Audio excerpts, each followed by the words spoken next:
right, we're going to go ahead and do 1.1.2 proportions for Algebra 2, Semester 2. These are from the checkup problems.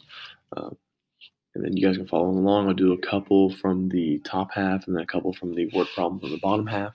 And then we'll go from there. Solving proportions is pretty simple. All right, cool.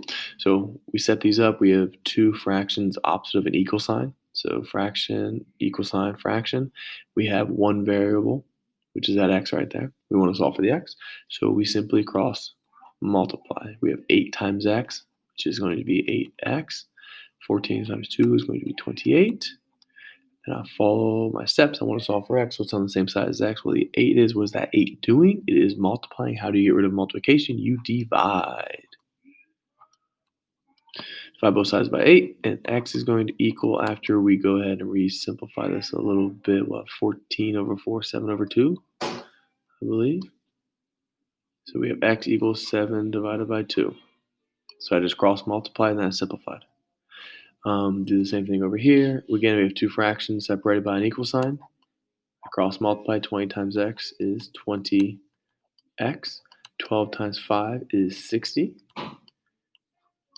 What am I solving for? I'm solving for x. What's on the same side as x? The 20. What is that 20 doing? It is multiplying. How do you get rid of multiplication? You go ahead and you divide. Divide both sides by 20. You're going to get x equals 3. All right. Go. So again, straightforward, simple. So Eric worked 13 hours last week at the library and earned $91. If he continues at the same hourly pay, how many more hours must he work to earn an additional $133? All right, so knowing what we just did with proportions and how they look, how this is going to be set up is he worked 13 hours and he earned $91.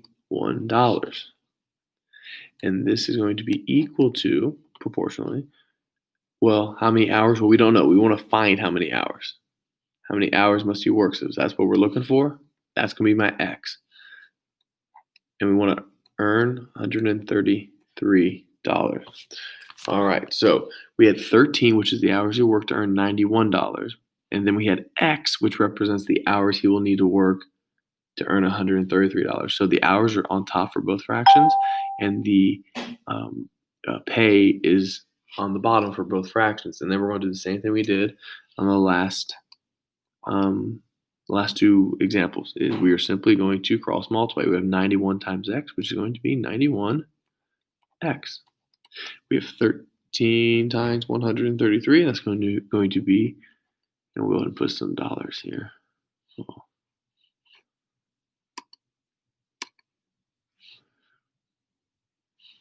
I guess we don't need dollars yet, do we?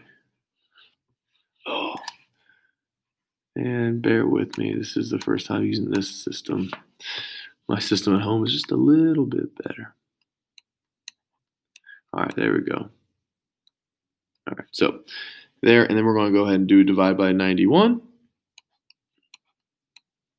And thankfully, Apex was nice and made it nice and easy. So, and it's 19, and we don't need any dollar signs because we were talking about hours. Excuse Mr. Mac for making that mistake. So we had 13 hours to make $91. We didn't know how many hours to make 133, but we knew they were going to be the same hourly rate. Since they were going to be the same hourly rate, they're going to be a proportion. We cross multiply, and then we divided. And we got x equals 19, which represents hours. He needs to work 19 hours to earn $133. I'll go to the next one.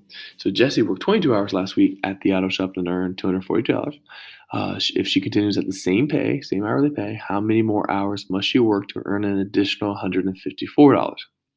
So same way we set up the last problem, we're going to have 22 over 242. And then we're going to have x over 154. Right, so 22 hours and $240, and we don't know how many hours. That's what we're trying to find, and $154. So we're going to cross multiply. We're trying to find a number of hours.